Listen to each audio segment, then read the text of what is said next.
So thank you very much. Okay, thank you very much, Mr. Steiner. We'll now hear from Mr. Weir in our final presentation tonight.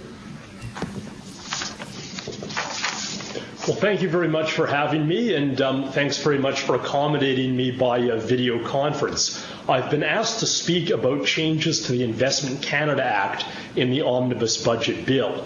My union's perspective on foreign investment has very much been shaped by our recent experiences with multinational corporations. Specifically, we represent the employees of the former Inco, Stelco, and Alcan.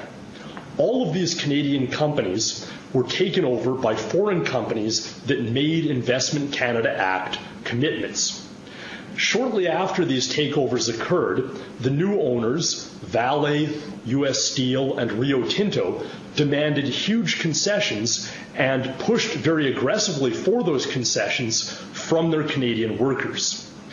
I would draw the committee's particular attention to the situation with Rio Tinto because the former Alcan employees continue to be locked out in Alma, Quebec as we speak, with Rio Tinto trying to replace them with contractors who would be paid half as much.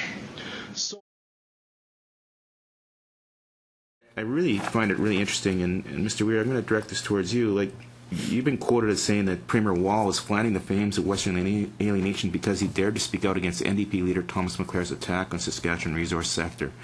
I'm just baffled at that because, first of all, Mr. Wall did not start this debate. It was Mr. McClair. Mr. Wall was just defending Saskatchewan, the growth that's happening in Saskatchewan. And I'd also like to point out the fact that the growth in Saskatchewan has had tremendous spin-off effects right across Canada. So you can't honestly say that we'd be better off without a strong resource sector. Is that what you're saying?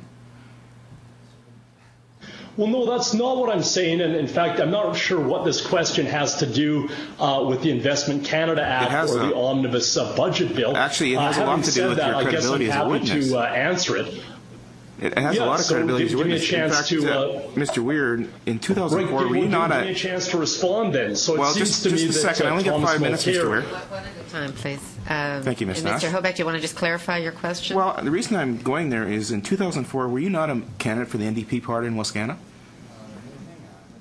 Yes, I absolutely was an NDP candidate in the riding of Wascana. I guess, again, you're talking about transparency. Can I go and respond to your initial question? One at a time. One at a time. Yeah, please. And we're going to Excuse me, we have a point of order.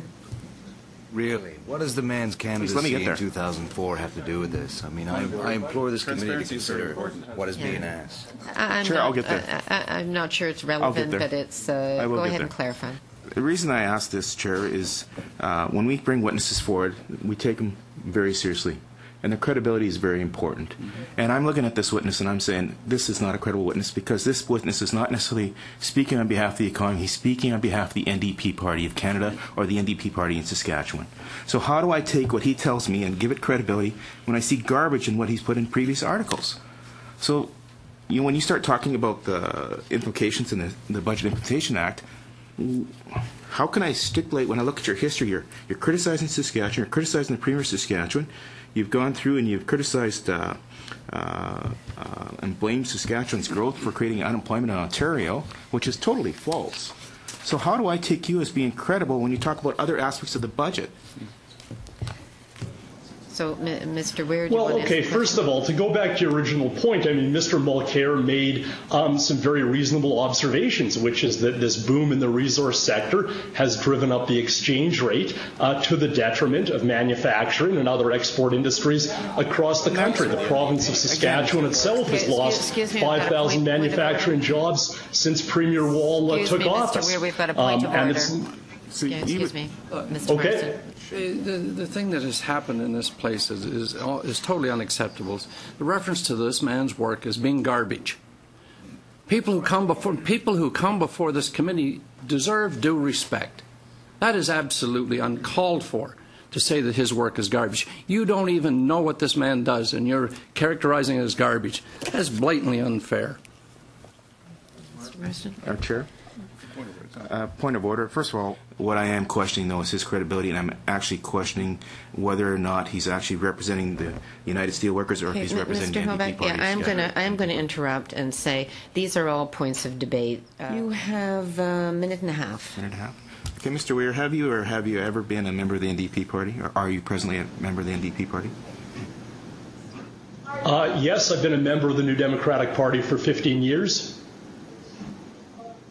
United Steelworkers, or are you speaking on behalf of the NDP party? Well, I mean, as you may be aware, the United Steelworkers Union is itself affiliated to the New Democratic Party. So I mean, it's no secret that I'm a member of the NDP or that I was an NDP candidate in the past. It's not as though you've unearthed some deep, dark secret here. So when you do policy for United Steelworkers, are you doing policy based on what the NDP want that policy to be, or based on what the United Steelworkers need that policy to be? Well, I've given you a presentation based on the experience that members of the United Steelworkers have had with foreign takeovers in the Canadian economy. Okay. I think I'm going to move on, and I think I've proven my point, Madam Chair, that the credibility of this witness is definitely questionable because of his political ties and because of his motives. At this point, does that mean that every witness that comes before us now, we're going to have to ask them what political party they're associated with, what background, what activity they've done, what's their history, what comments they may have made? I mean,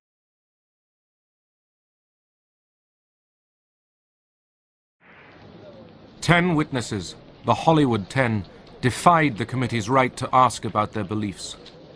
Are you a member of the Communist Party? Or have you ever been a member of the Communist Party?